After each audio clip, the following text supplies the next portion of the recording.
Dito ako ngayon guys. Kita nyo yung MRT. Yan.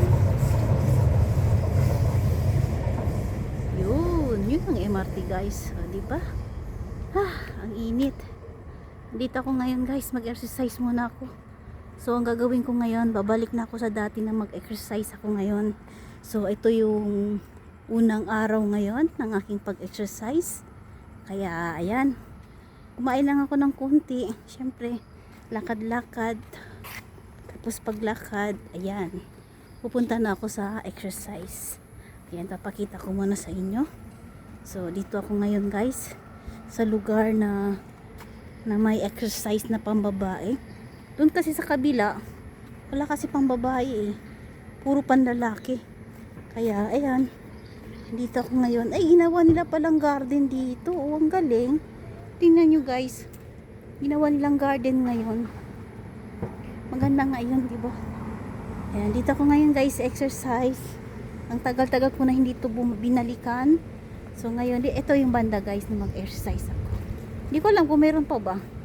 Ayan. Andito pala guys, kaso madilim siya. Ito na guys yung exercise ko guys. Ito yung meron exercise pang babae. Dito yan banda sa MRT sa taas. Yan, tingnan nyo guys. Ito yung ginagamit ko. Yan. Tapos, ito, ayoko yan. Ito din gusto ko. Ito. Yan, maganda yan guys. At syempre, ito din. Yan. Pero, ano talaga dito, madilim. Kaya, ang iniisip ko ngayon, tuwing gabi ako mag-exercise. So, dito ako guys pupunta. So, ipapakita ko muna sa inyo. Doon banda sa kabila. Bago ako mag-exercise.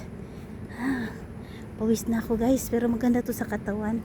So, dito ako nga ngayon guys sa lugar ng East Point na malapit sa mall kung saan ako bumibili.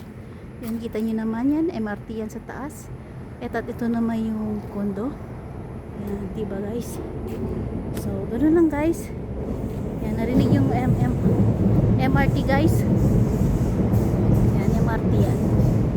So, dito ako ngayon guys. Napawisan akong tuloy. Ginawa pala nila tong garden sa mga okay na din to. Alis malaking tulong din to sa mga di ba? Natuto din sila magtanim ngayon. So, ngayon dito na ako paikot-ikot. O, kita nyo guys, kahit dito wala kayong makita na dumi, di ba? Sobrang linis. Ayan, mayroong dustbin, malaking dustbin. So, mamaya konti. Doon naman playground yung sa mga bata, yung pinakita ko sa inyo guys. So, gano'n lang guys. Mag-umpisa muna ako mag-exercise. So, bye-bye guys. Thanks for watching. Bye-bye.